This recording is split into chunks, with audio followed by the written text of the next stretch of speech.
Navigating other people codependently looks like this. I'm going to do a little role play here. So I'm sorry, I know you said you love spaghetti, but I didn't know if you wanted to go low carb pasta or just regular full carb pasta, and I could do it with some ground beef, or I could just do it with mushrooms, or both of those, or neither of those, whatever you want. And I didn't know if you were lactose intolerant, because a couple of months ago you were talking about maybe cutting out dairy, so we could even skip any of the cheese on the pasta or totally skip the pasta.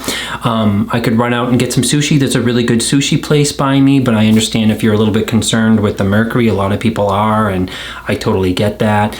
And if that's the case, I could just go and get something. We can go to a vegetarian restaurant nearby. They do these amazing curries.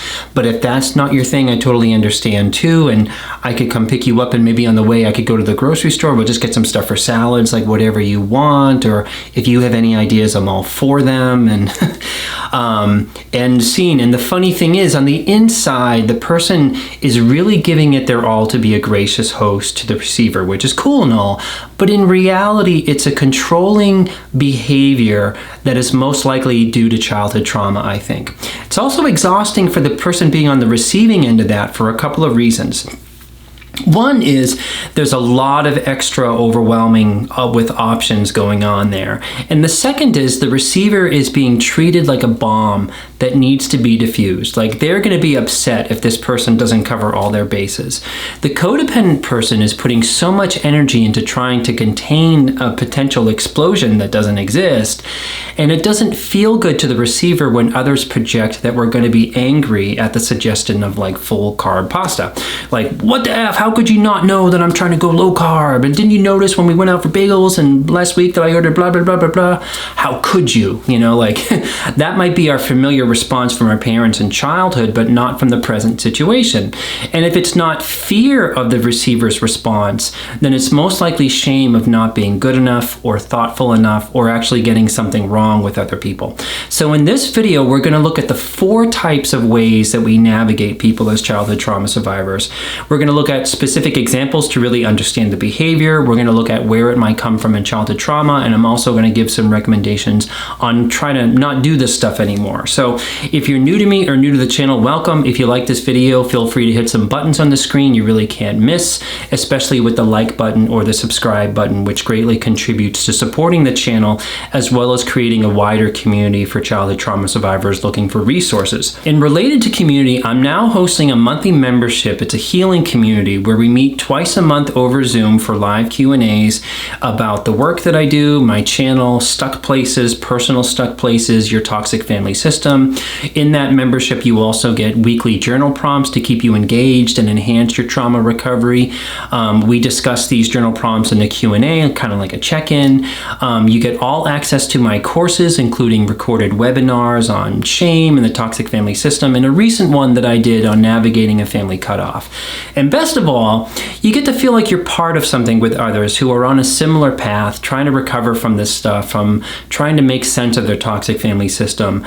And it's very different than feeling like you're just kind of a random alien floating out there. It's really nice to have a sense of being on the same path with others. So if you follow this little white ball up here, that'll take you right to sort of instructions on how to sign up and information on the monthly membership, which is a recurring monthly membership. You can also go to my website to do some childhood trauma e-course work that I offer there, like the Family Cutoff webinar course, and it's all under something called offerings on my website. Also, if you're a resident of North Carolina and Massachusetts, there are currently childhood trauma groups forming with clinicians that I am training. Unfortunately, they're only available to those who are residents of those 2 states. You can also connect on the FAQ at the contact page to my website to get information on that and to apply there. Lastly, if you're a therapist and you're interested in learning the model of therapy that I do, on Saturday, September 17th from 1 to 4 p.m. Eastern Standard Time, I'm offering a level 1 training in RRP, which is the model that I do, which covers working with childhood trauma survivors using tools to help them explore with you in safety. Just go to the announcements part of my website, you'll get all the information there. And you can also connect with me over at my Instagram or my TikTok, or you can even support this channel over at my Patreon, and I'll have all the links in the description below. That was a lot. So a little about codependent navigating. Codependency is an umbrella term holding several versions of a series of behaviors. At the crux of it, codependency in my mind is behaviors that shield you from being more authentic and true to yourself in a healthy way. We are not being our authentic self if we don't value ourselves as much as we value others, and it's part of navigating other people. Due to how we are raised in childhood trauma, we might be totally removed from what healthy authenticity looks like, which is perfectly okay. It's okay if you don't have a frame of reference for that. I didn't. I did a video recently on codependency, spelling it all out in various forms. You can check that out. There'll be a link in the description. The behavior I'm calling navigating is really about going around something in a detour as opposed to taking it directly on. It looks like going around something that is potentially dangerous to our inner child because they really have had no modeling of what being direct looks like. They probably assume that being direct is to be mean. And it can also be fear of not knowing what's going to happen after we're direct, like fear of the unknown. So we're not codependently navigating when we're not so concerned with how we're being perceived and how we are also allowing others to have their reactions. Being direct while managing our fears is the opposite of navigating. So here goes. We'll outline the types of the codependent navigating, where it comes from in our childhood, and how to work on it with our inner child to be relating more authentically with others. So let's dive in. The first one is what I call kill them with kindness. Remember that example about the spaghetti in the beginning of the video? That's what I mean by kill them with kindness. This kind of navigating is really about being totally accommodating and totally selfless. And it involves kind of unintentionally, we're kind of overwhelming others, overwhelming the recipient by trying to be of service to them. As childhood trauma survivors, we'll do this with anyone who is in authority, or we'll do that in friendships, or with new romantic partners especially, or people who are new to us, or even flat out strangers. And again, it's coming from a place of either worrying about the person being mad that you're not sensitive enough. That's probably going to be familiar to your childhood for many of you. Or if your inner child is worried that they will be disappointing somebody else, which causes shame in us. How it's actually controlling is we're controlling the recipient's image of us by almost overwhelming them with gracious options. And let's just say you have a boss that you're triggered by just by the authority stuff.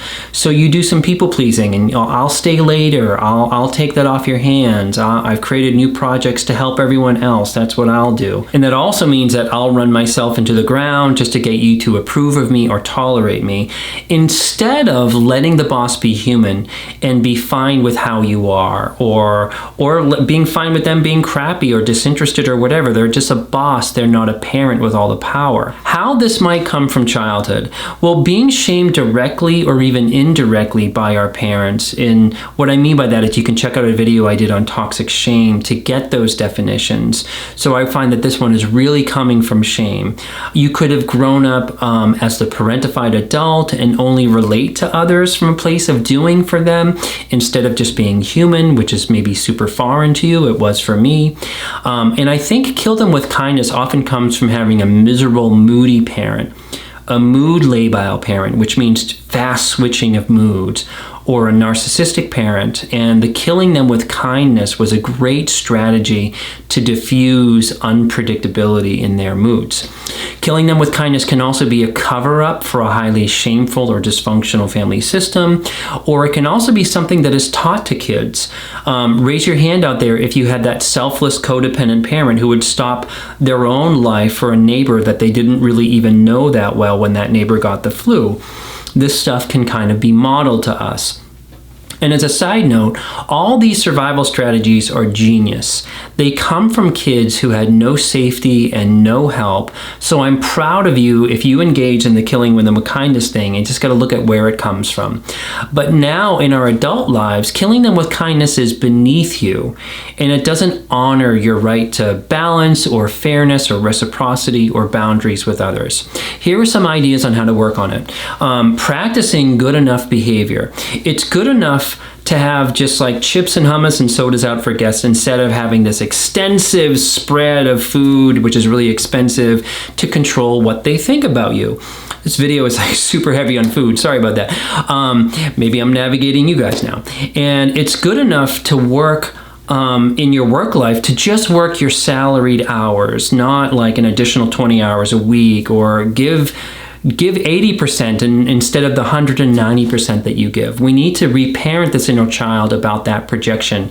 Your boss, the house guest, your date, your own children. All those people, they're not the church system you grew up with that demanded selfless perfection from you. They are not constantly thinking about what your failings are, unlike your abusive parents. And to get your inner child to name the ways that those people aren't your parents, your boss, your kids, your partner. My boss probably doesn't care if I don't volunteer for everything, but my mother would care. There's a big difference between those two things. Moving on to the second one is something I'm calling head them off at the pass. Heading them off at the pass looks like this, saying, I knew you'd say that. That's why I already had that conversation with so-and-so. Or you might sort of say, I knew you were going to say that.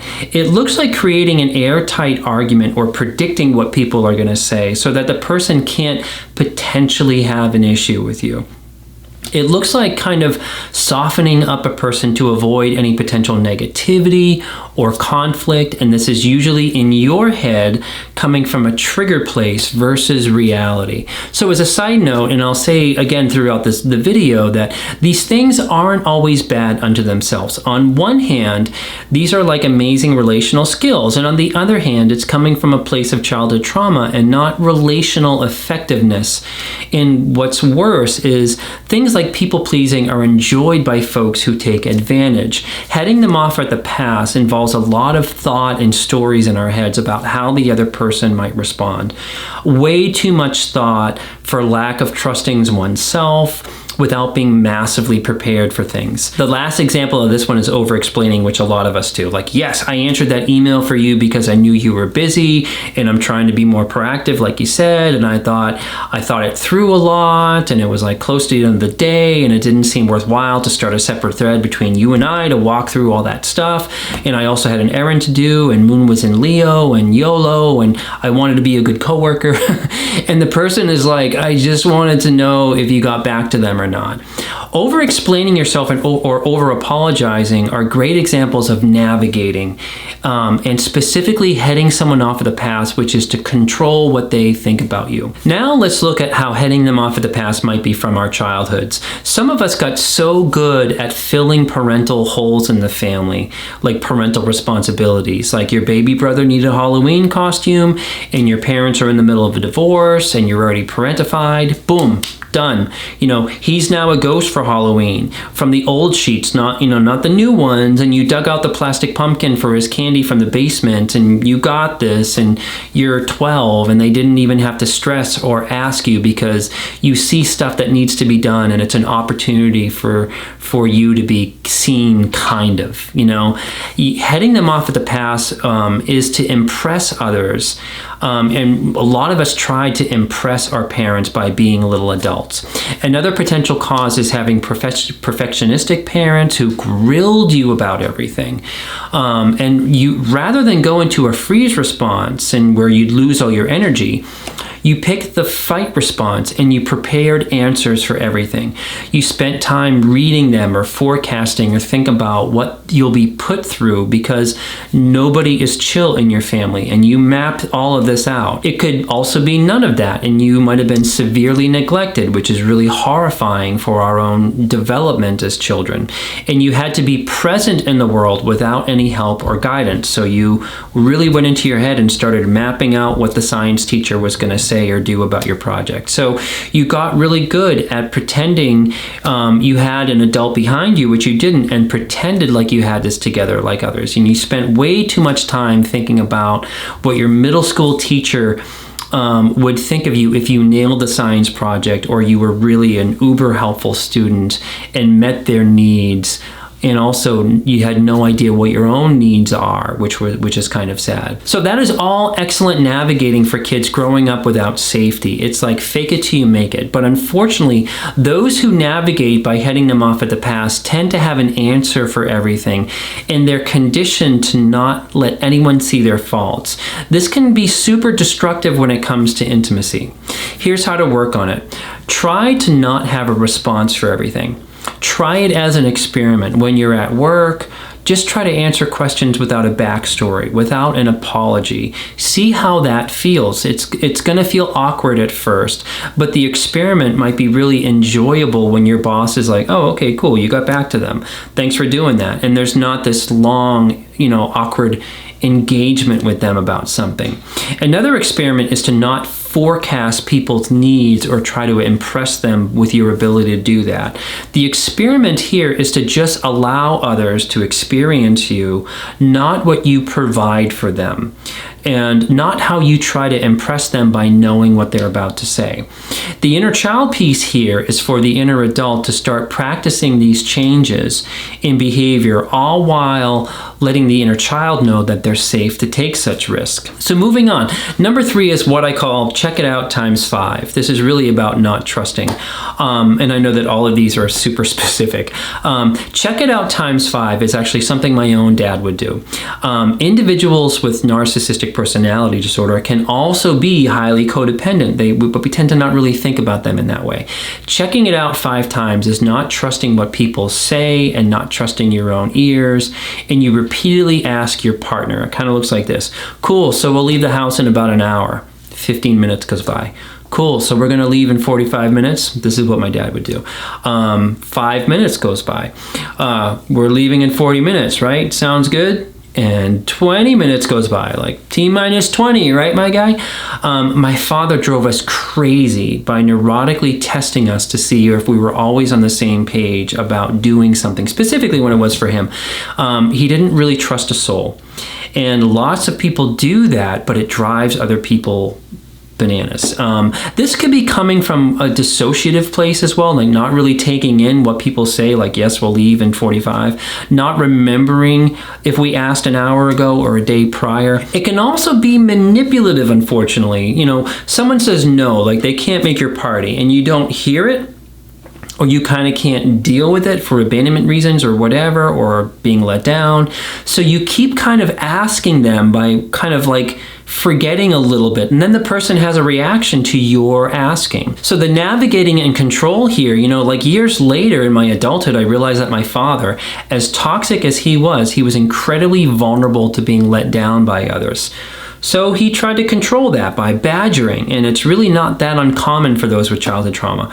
So checking it out 5 times in a row can also look like reconfirming with people to make sure things aren't going to go wrong. I've had clients email me several times to reconfirm as their appointment was leading up, when I've never canceled sessions on them, or I've never double booked them by accident or whatever.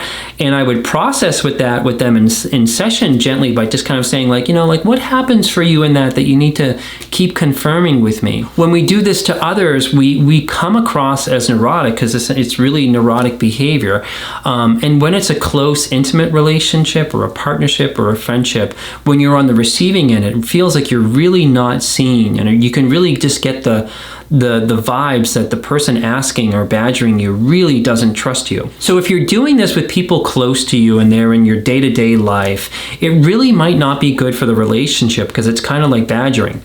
But on the other side to this, do you do this with the cable company because they say they're going to be there between like 9 a.m. and 5 and you have kids to pick up? You absolutely need to reconfirm with them. It's okay to sort of double check on things like that. So that's what I mean about this stuff. It's not always bad. So how might this be from childhood? I think that this behavior is really there for good reason, especially when your childhood was full of things like neglect and being let down. Some examples, having alcoholic parents who consistently didn't show up for you, having abandonment without addressing it or processing or talking about it, being set up like you're promised time with the parent every weekend and they ghost you every time, having major catastrophes in childhood due to someone else's irresponsibility is a big one. And it could also be that it was modeled for you that no one is trustworthy. If you had a parent that was almost like paranoid, and their MO in life was like, get them before they get you, or you got to make sure that people don't mess up your stuff. So how to work on it? Like the other ways we navigate others, it's worthwhile to journal conversations with our inner child and try to, from your inner adult, try to gauge about how bad the trust issues are that your inner child has with others, your partner, people close to you, your work, the world. Try to get a sense about that to see how much it's running. And as an experiment, whether it's with your partner or with coworkers or whatever, or your dentist or something like that, if you feel the need, the experiment is like, say for a month, try to just confirm with people once, even in conversation or whatever, and then then don't do any more of it, and just look at what comes up for you around that to gauge about how much the inner child is really focused on that security, and you're the one that would be reassuring that inner child. Hopefully that makes sense. So moving on to the last one, number 4, it's what I call sneaky questions. This one's kind of fun. This is a tough one to articulate, but it's really about not being direct. And it looks like this, so role play. So your friend mentioned that they'd have the day off, or did you just leave it open-ended?